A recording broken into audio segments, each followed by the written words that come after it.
Bienvenue sur Africa 24 dans cette nouvelle édition du 12-15. Voici les titres de l'actualité. Depuis le 15 avril 2023, le Soudan est déchiré par un conflit qui oppose le général Abdel Fattah al-Burhan et Mohamed Hamdan Daglo, un conflit qui a plongé le pays dans une crise humanitaire sans précédent. L'Organisation des Nations Unies appelle ainsi à mettre un terme à cette crise. La préservation et la promotion du patrimoine national font partie des ambitions fortes des autorités du Burkina Faso. La deuxième édition du mois du patrimoine culturel qui se déroule du 18 avril au 18 mai va permettre aux Burkinabés de redécouvrir leur histoire culturelle. Et puis, en fin de journal, nous recevons l'artiste camerounaise Roselyne Belinga, auteure, compositrice et interprète. Elle a chanté aux côtés de grands artistes de la scène musicale africaine et européenne, tels que Manu Dibango, Papa Wemba, Chimène Badi, Christophe Maé ou encore Corneille. Elle vient de signer son tout premier single intitulé « Le temps passe ». Elle sera avec nous en fin d'édition pour en parler. Un conflit inédit soldé par une guerre ethnique a divisé le Soudan en deux pôles de tension depuis le 15 avril 2023. Le chef de l'armée soudanaise, le général Abdel Fattah al-Burhan, d'un côté, et Mohamed Hamdan Daglo, qui commande les forces paramilitaires de soutien rapide de l'autre côté, continuent de s'affronter, plongeant le pays dans une crise humanitaire sans précédent. L'Organisation des Nations Unies appelle ainsi à mettre fin au conflit. Les précisions de Samantha Saboubanga. La guerre déclenchée au Soudan entre des généraux rivaux en lice pour le pouvoir a plongé le pays dans une crise sans précédent aux proportions épiques. Selon l'ONU, cette guerre serait alimentée par des armes des partisans étrangers et continue de bafouer ses sanctions visant à aider à mettre fin au conflit. Si les parties ont pu maintenir leur confrontation, c'est en grande partie grâce au soutien matériel qu'elles reçoivent de l'extérieur du Soudan. Ces acteurs extérieurs continuent de faire fi du régime des sanctions imposées par le Conseil de sécurité pour soutenir un règlement politique alimentant ainsi le conflit. C'est illégal, c'est immortel et cela doit cesser. And it must stop. Actuellement, au Soudan, la moitié de la population du pays a besoin d'une aide vitale, tandis que 8,6 millions de personnes, dont 1,8 million de réfugiés, ont été contraints de fuir leur foyer, a témoigné un responsable de l'ONU au Soudan qui a jugé paradoxal de discuter du processus politique avant d'aborder la situation humanitaire et de mettre fin au conflit. Pour contribuer à une cessation durable des hostilités et à une médiation internationale inclusive et efficace, l'ONU appelle à une action immédiate pour mettre fin au conflit au Soudan. Nous appelons à ce qui suit à ne pas instrumentaliser le conflit au Soudan car cela nuit au processus de résolution du conflit.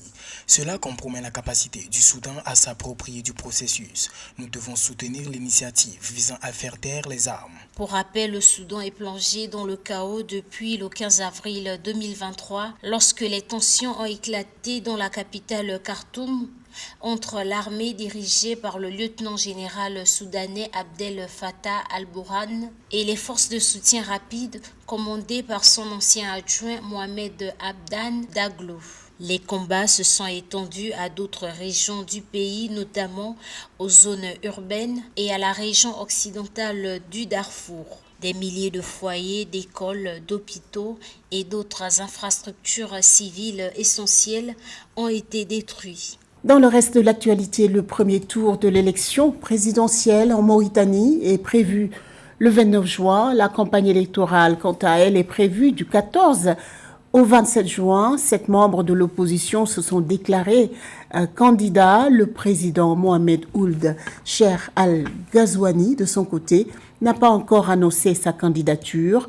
L'opposition, dirigée par le militant anti-esclavagiste Biramda Abeille, prévoit de s'attaquer au bilan économique du président actuel, terni par la mauvaise gestion de la crise sanitaire liée au Covid-19. Les explications de Nathalie Mo. Le premier tour de l'élection présidentielle est fixé au 29 juin 2024 en Mauritanie. Selon les dispositions d'un décret présidentiel du 19 avril 2024, la campagne électorale débutera le vendredi 14 juin à minuit et se terminera le jeudi 27 juin à minuit. À ce scrutin, le président Mohamed Ould Cheikh El Ghazouani n'a pas encore annoncé officiellement sa candidature. L'opposition, en partant en rang dispersé, favorise le pouvoir en place qui a une assise nationale territoriale qui permet de pouvoir toucher les électeurs au plus profond de la Mauritanie. Alors l'opposant Biranda Ahmed, qui est arrivé deuxième à l'élection présidentielle précédente, a une carrure anti-esclavagiste dont on lui colle à la peau, alors qu'aujourd'hui, il essaie de pouvoir se projeter dans le futur, se projeter dans la création d'une nouvelle ère pour la Mauritanie. Même si la majorité présidentielle ne s'est pas encore prononcée sur sa participation au vote, elle renforce ses alliances au sein du pacte républicain auquel ont adhéré les anciens partis de l'opposition radicale, le Rassemblement des forces démocratiques d'Ahmed Ould Daddah et l'Union des forces du progrès de Mohamed Ould Maouloud. Comme d'autres figures du milieu des affaires avant eux, ils ont rejoint la mouvance présidentielle le 19 avril 2024 en marge de la convocation du corps électoral. Même si le président Mohamed Ould Cheikh El Ghazouani, qui a 67 ans aujourd'hui, n'a pas encore annoncé sa candidature pour la prochaine élection présidentielle, il n'est pas l'ombre d'un doute qu'il sera candidat. Pourquoi il sera candidat? Parce que à la précédente élection législative, son parti a remporté 107 sièges sur 176. Jusque-là, 7 candidats uniquement de l'opposition ont exprimé leur engagement à briguer un mandat de président de la République lors du vote. Pendant la présidentielle à venir, l'opposition, notamment le militant anti-esclavagiste Biram Da Abeid, arrivé deuxième au précédent scrutin de 2019, entend remettre en cause le bilan économique du chef de l'État. Il avait annoncé des mesures importantes pour le relèvement du pays après la crise sanitaire de Covid-19 qui a fait perdre plus de 25% de recettes publiques à la Mauritanie.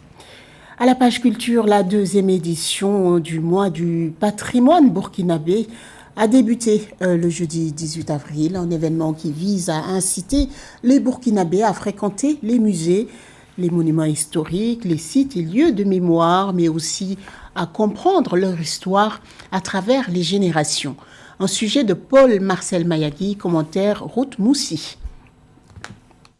Au Burkina Faso, les populations célèbrent depuis le 18 avril 2024 la deuxième édition du mois du patrimoine burkinabé. L'édition qui se tient jusqu'au 18 mai 2024 est placée sous le thème « L'éducation au patrimoine, facteur de cohésion sociale au Burkina Faso ». Si pour certains, il s'agit d'une vitrine qui promeut les valeurs culturelles de ce pays d'Afrique de l'Ouest, pour d'autres, il s'agit d'une invite à faire un comeback pour revenir aux sources. Le gouvernement burkinabé a lancé plusieurs chantiers majeurs en vue de réhabiliter les espaces patrimoniaux et revitaliser les valeurs cardinales des communautés.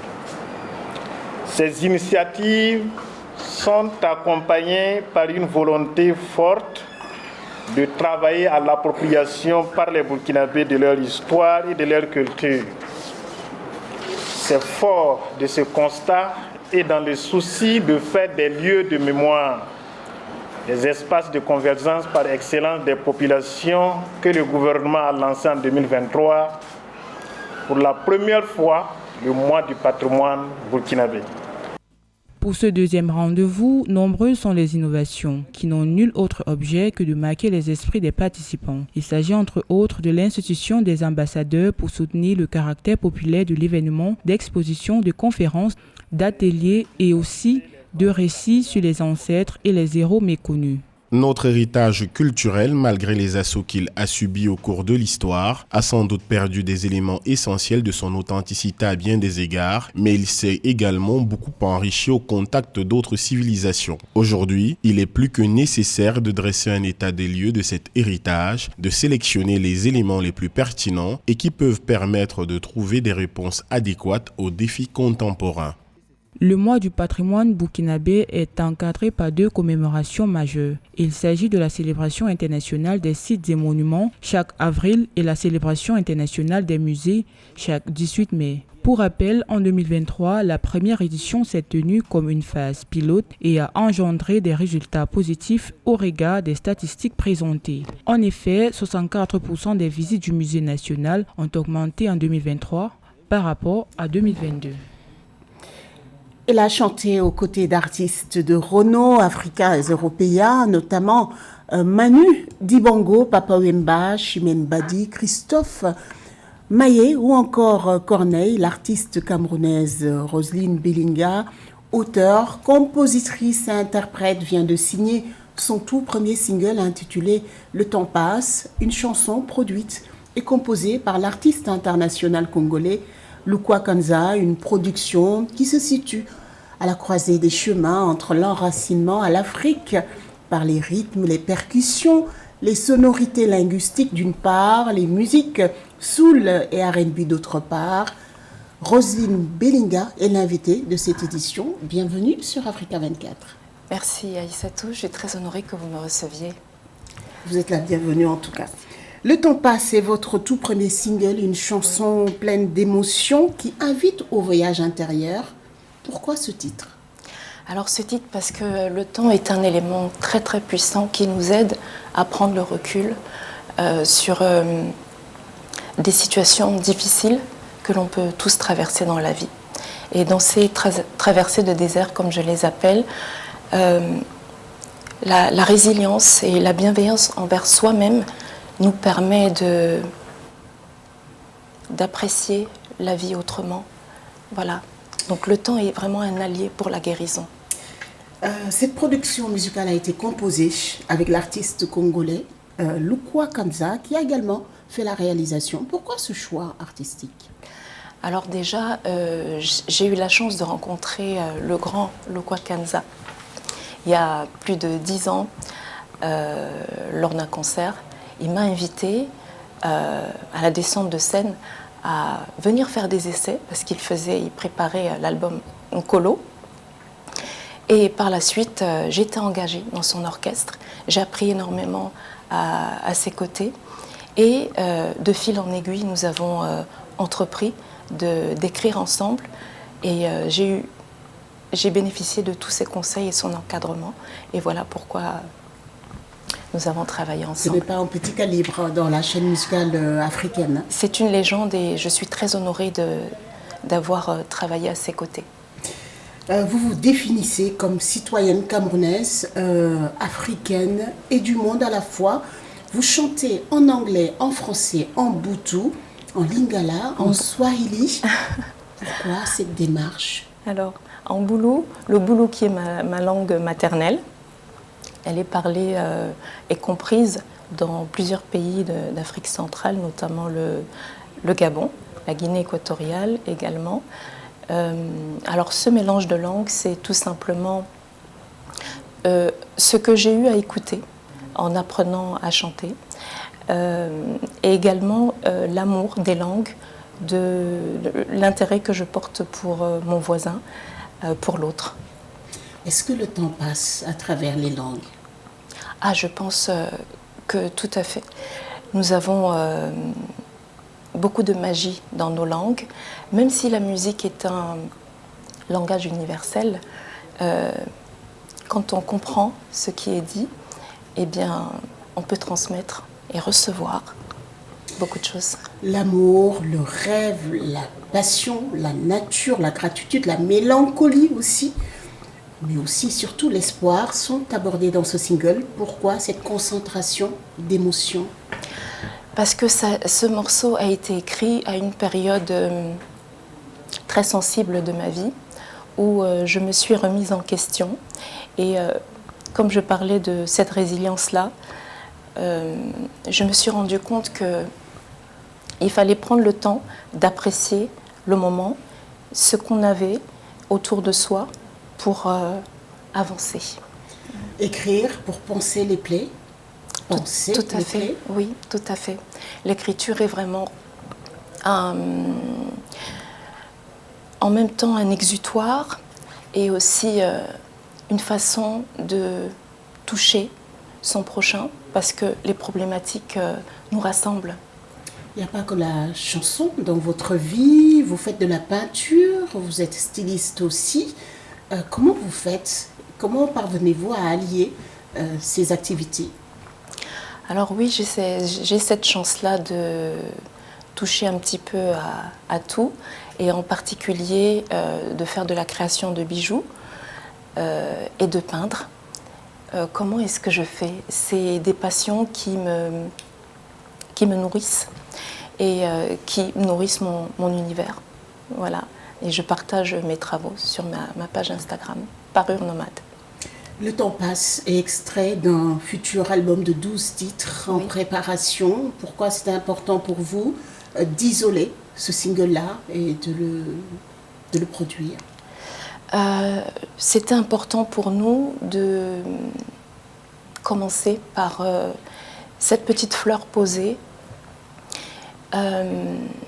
sachant que nous avons en laboratoire beaucoup d'autres choses à montrer, mais il était temps de présenter déjà une facette de cet univers-là. La question que nous avons envie de vous poser, c'est est-ce que le temps passe réellement? Et alors, pourquoi? Le temps, c'est philosophique. Je dirais que le temps passe. Nous avons hier, aujourd'hui, demain. Et forcément, là où nous nous trouvons, le temps s'est forcément écoulé déjà. Quels sont vos prochains projets musicaux? C'est la projection sur un prochain single. Nous espérons à la rentrée. Merci beaucoup Roselyne Merci Belinga d'avoir accepté notre invitation sur ce plateau du 12-15. Je rappelle que vous êtes originaire du Cameroun. Oui. Vous êtes également auteur, compositeur, interprète et Le temps passe est votre tout premier single qui vient de sortir. Ce journal a été réalisé par l'ensemble de la rédaction. Merci pour votre fidélité.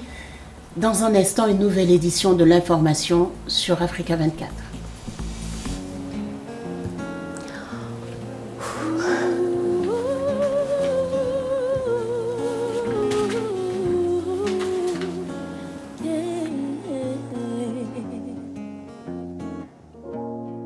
Un brassier qui s'allume.